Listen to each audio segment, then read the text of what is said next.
I'd now like to welcome Sue Pritchard to the kitchen table. And Sue, you're the Chief Exec of the Food, Farming and Countryside Commission. Yes. Can you tell us a little bit about the work that you do and what the Food, Farming and Countryside Commission is? Sure. So we are a small charitable organisation, I suppose a kind of think tank. Think and do tank maybe, because we like to see stuff happen as well as think about it, talk about it. We were set up back in 2017 after the vote to leave the European Union, and we were set up by a group of business leaders, NGO leaders, civil society leaders who realised that having voted to leave Europe, we didn't really have a plan, and this could be an opportunity to shape a different version of the future for the UK outside the European Union, but it needed some serious thought and some proper collaboration, bringing fresh voices into the conversation so that we could perhaps be more ambitious than we had able to be in the past. So I was appointed to that role. It was supposed to be a 2-year job, producing this independent inquiry for the whole system, for government, but for the whole system. And we did that. We produced our report in 2019. Our stakeholders, our funders liked it. It went down pretty well, actually. I was very relieved to be able to say, across different political parties, across farming, climate, nature, health, worlds, and as a result, our funders said, perhaps you should keep going for a little bit longer. So I took a job for 2 years. 8 years later, I'm still here. And I think what we focus on now, putting our recommendations into practice, working with our partners and others to do that. What we focus on now is kind of bringing together leaders and players right across the system, quite often the unusual voices who don't often get asked, to align behind a really ambitious version of the future. So give me an example of an unusual member. We work with local authorities. We work with small business leaders. We work with people were really working across food and health. There were niche offers, but the really clear link that we were making, that there was a direct line of sight between the food that we grow and the food that we eat and how we eat it, had not really effectively been made, or not really landed in the policy arena. So we were working with public health, with food campaigners, with poverty campaigners, and bringing all of the different versions, I think, of the future together in something that I think felt like a more compelling narrative. So we do two things. We bring together different kinds of leaders, grassroots leaders as well as big business leaders, civil society leaders, but we also work very effectively with citizens and grassroots voices. And we do that through telling stories of the things that people are already doing, the kinds of stuff that we're seeing all around us here at Groundswell. Farmers, growers, businesses just getting on and doing the right thing. Probably the thing that we're most well known for right now is the food conversation, where we've worked with people in communities to ask them, so what do we really want from food? And the point of that was to challenge that kind of rather lazy assumption that all people want is cheap food. And people don't want a nanny state. People don't want to be told what to do. The sorts of things that we hear blocking policy changes so often. So we wanted to ask, and then we wanted to tell the story of what citizens really want in their own words, and that's what we've been doing the last year. Seems like it was a really great piece of work. I work with a lot of communities, and there are a lot of assumptions made and decisions made on behalf of people based on what they think that people want, rather than. So that's so you're also a farmer in is it Monmouthshire? Monmouthshire, yes. When did your food and farming journey begin? Well, I think my food journey began right at the moment. We all eat food, so the kind of I think that's one of the reasons why the way we talk about food and the way we bring people into the conversation about food through food is really effective, because we've all got a stake in food. When did I start working on it? Well, my father's family either went down the mines or they were smallholder farmers. My father was a miner in the Rhondda Valley in Wales, but we always dreamt as a family that one day we might have a farm, a small farm, or just some land. Actually, we used to think about. And then about 30 years ago now, we wondered what would happen if we tried to bring that dream to fruition. And we realised, because I was, I had a good job. My then husband had a good job. My parents had an asset. We realised that if we put all our resources together, we might be able to buy a place for both of us where we could all go. And for my parents, who were then in their late 60s, early 70s, it would be a realisation of a dream for their retirement, but it would be very much a realisation of a dream for us and our children. So we were looking for a small place. We ended up buying something a little bit bigger than small, 52 acres in the heart of Monmouthshire. And you kind of have to farm 52 acres. You can't just kind of treat it as a large garden, as some small holding enterprises do. And so we started farming a bit more seriously with sheep and then some cattle. So had you farmed previously? I'd classic kind of Welsh Valleys life, a couple of ponies off the mountain. So I used to, crash around on those as a child, up until my teens. My father's family, they're a fascinating family.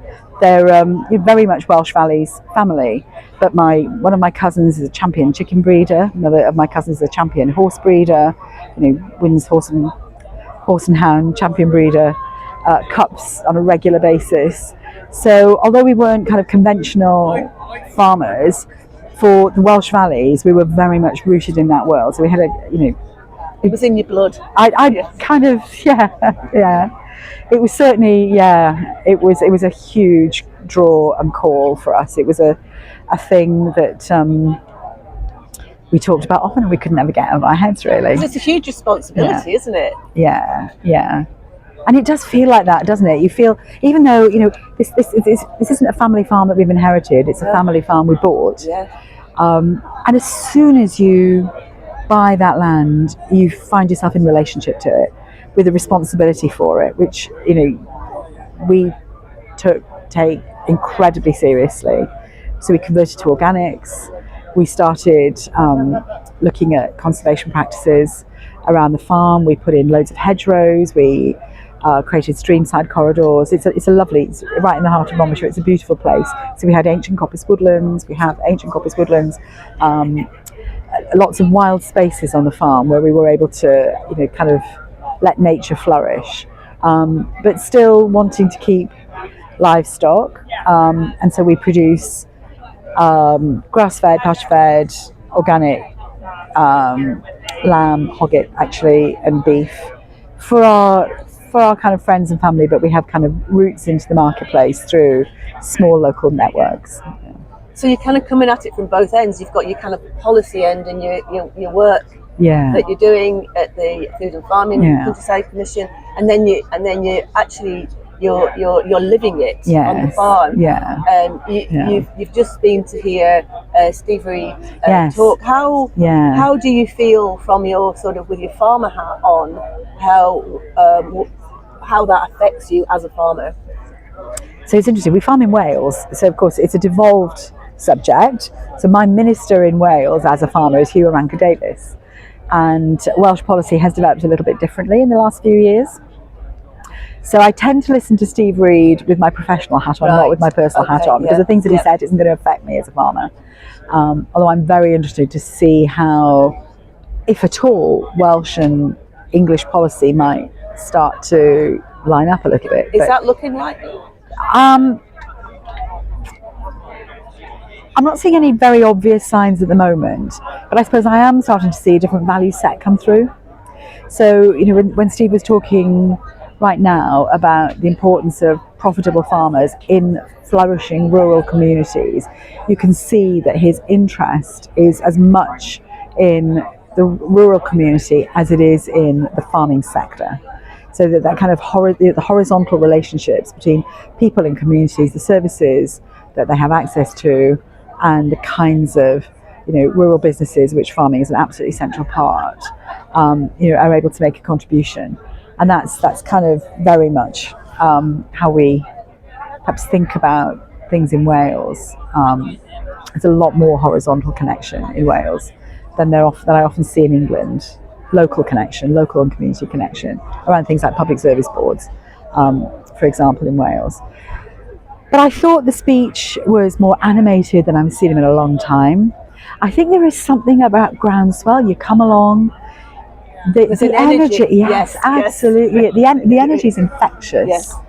And there are, we ran a session just before his speech, actually, called Cutting Through. And I was inviting people who came along to our session to really ask ourselves, if we're not cutting through, is it just them or is it us too? Do we need to find new ways of talking about the things that we care about that are going to resonate and land with this government and their stakeholders? So is it us and them, not just them not listening to us and our messages, shouting ever more loudly? And that was a really animated discussion. So I think what I heard from him was some sense of where his energy lies, what does excite him. And I think he was genuinely energized by some of the stuff that he was seeing around him here. He was talking about the pioneers of agriculture. You're here, you're doing it, and it's great to see it. And we want him to be infected with the same energy that excites and inspires us, don't we? And he must be impressed by the number of people here as well. Well, yes, he must. I mean, who wouldn't be?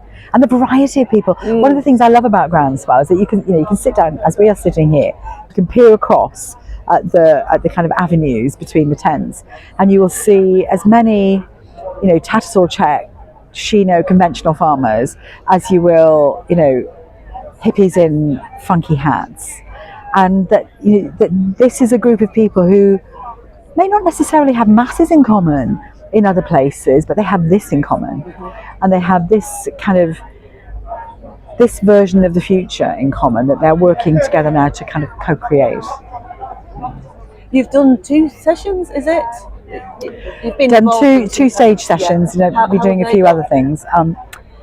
So the land use session, which we opened with yesterday, was fab.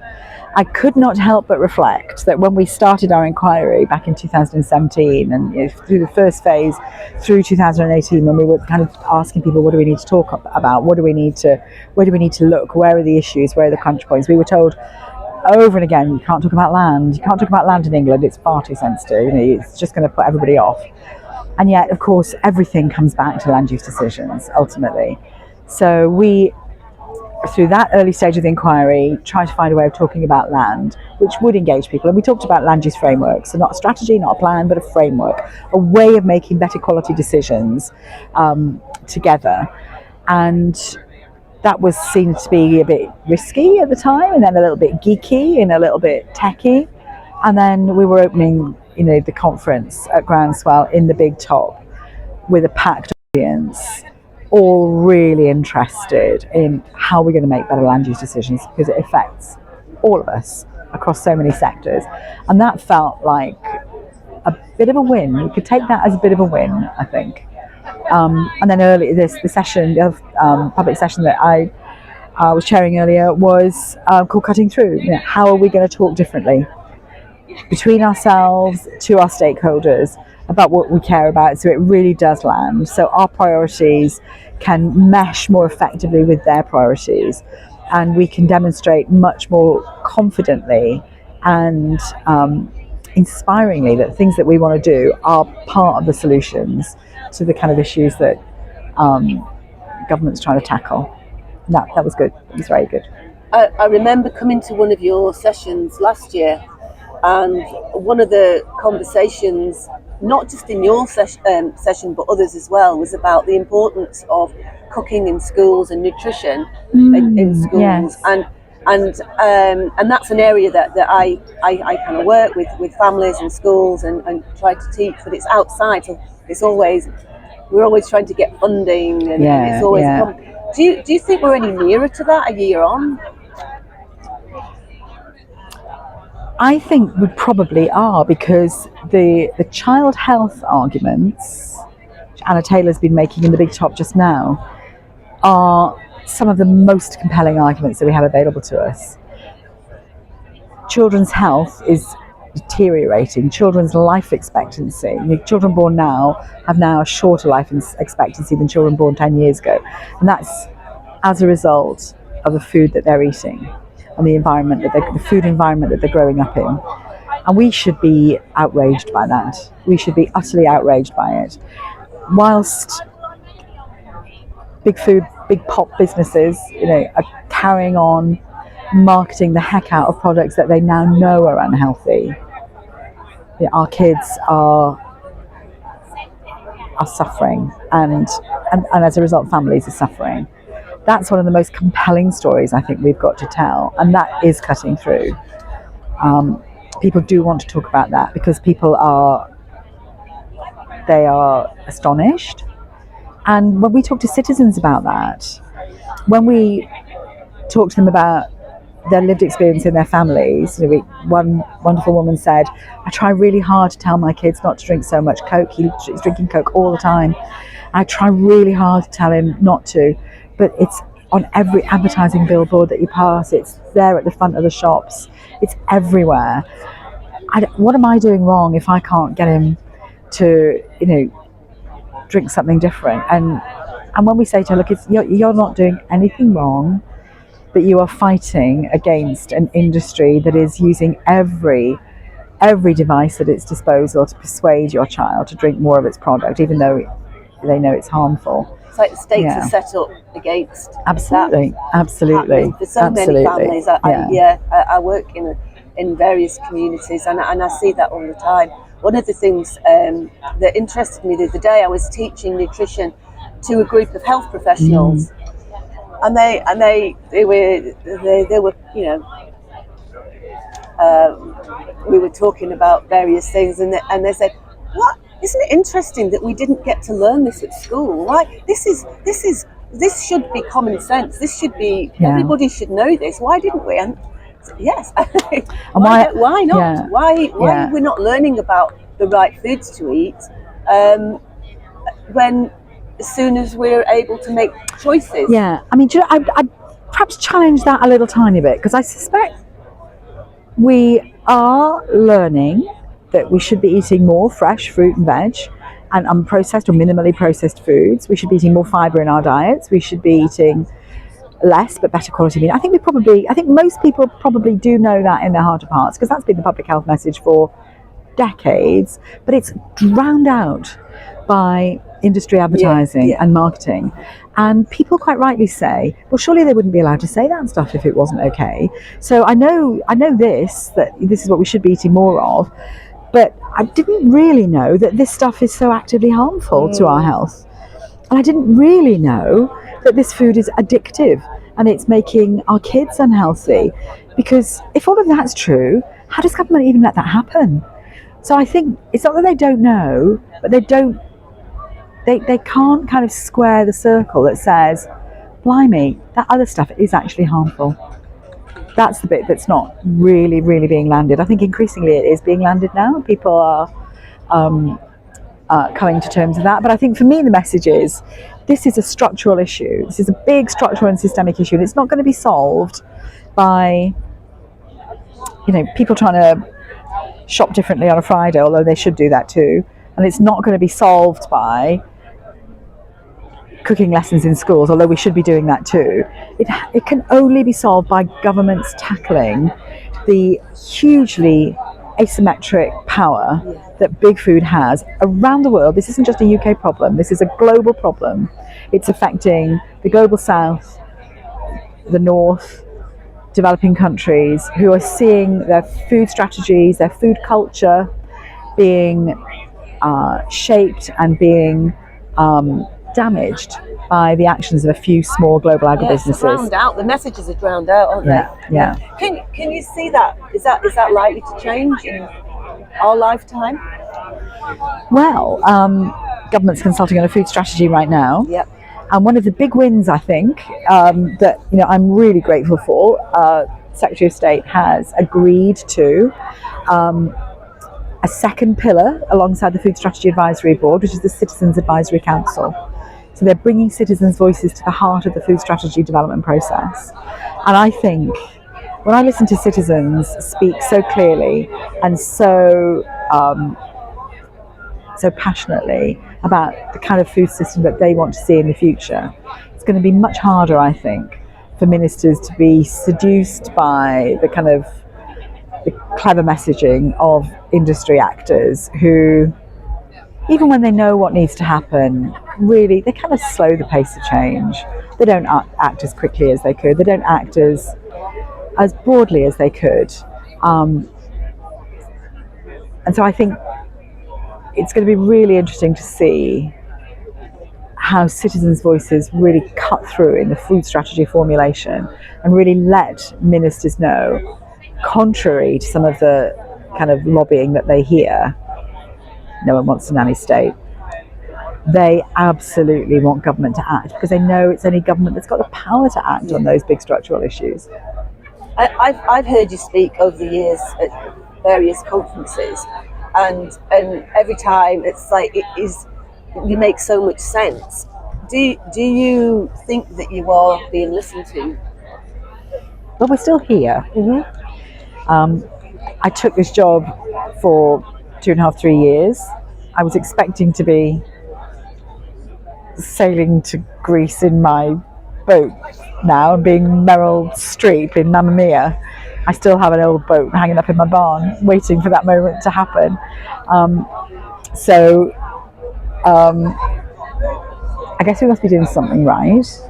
I hope we are, because there's no point in us being here if we're not making a substantial and material contribution to all of the work that organisations like yours and others are already doing. So we're not here to kind of take up the space that other organisations quite rightly and really effectively occupy. We're here to see where we can, add some additional value, some additional content. And sometimes we can take things on that others can't. We can say things that others can't in a way perhaps that others can't. And so we try to make sure that what we're doing matters. Do you feel like you're talking on behalf of the people now that you've done this work? Do you feel like we're kind of channeling their voices? Yes. We want to give citizens' voices exactly the same volume and impact that industry takes for granted. And that's why, we have invested a lot in producing really high quality assets, really good films, citizens' own voices coming through, their stories being told in really clear and straightforward ways. We wanted to give them a really kind of professional and we wanted to give them a treatment that really showed how much we value the contribution they make, so they can occupy just the same space that lobbyists do. And I think actually that has worked. Well, look, we're running a Citizens Advisory Council, and that's an initiative that this government has chosen to take on because we've lobbied hard for that. Yeah, it's heading in the right direction.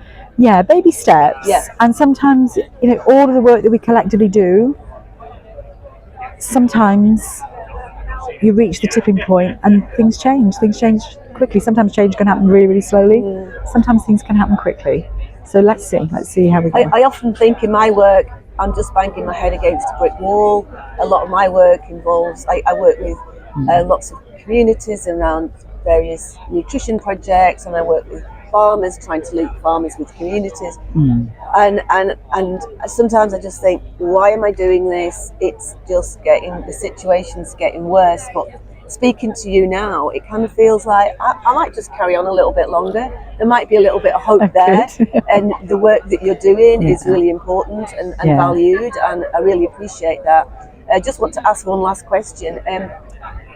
What is it that kind of gets you out of bed in the morning? Like, what is it that really drives you with the work that you do? Because I'm sure that you must face lots of challenges. Well, I can't think of anything more important to be doing right now. Food is absolutely central to all of us. What we grow, how we grow it, what we eat, how we eat it. people's access to it, people having enough healthy food, whatever their circumstances, because it's not just a source of nutrition when it's working well, but it's a source of joy and celebration. Food for tens of thousands of years has been at the heart of the human experience, and it's also now implicated in the climate crisis, the nature crisis, and the health crisis. So the thing that ought to nourish us and sustain us and inspire us and give us joy is now harming us and the planet. That feels to me to be absolutely outrageous. So I can't think of anything more important to do right now, and I'm very humbled actually that lots of other people think the same thing, and that we're part of a movement that is really picking up a head of steam now. And sometimes, people will say, so how hopeful are you that this is all going to make a difference? I don't worry too much about that, because for me, as long as you're doing something, you can have some hope. Yes. When you stop doing stuff, then what do you hope for? But for me, the first thing to do is to just keep going, just keep doing the right thing with the right people for the right reasons, and hope follows that. Thanks so much, Sue, and thanks so much for the work that you do. Thank you. Thank you. The Soil Association is 80 next year. I've been asked to ask if you would mind doing, I think it's this camera, a little happy birthday message to the Soil Association, and any little story that you have of working.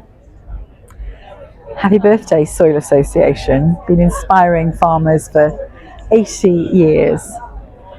I am particularly loving your new campaign, Organics for All. I think it's high time we said that organics is not a niche product for the wealthy few, but organics is the right food for everybody, and I'm thrilled to see you taking up that challenge in your 80th year. Thank you so much.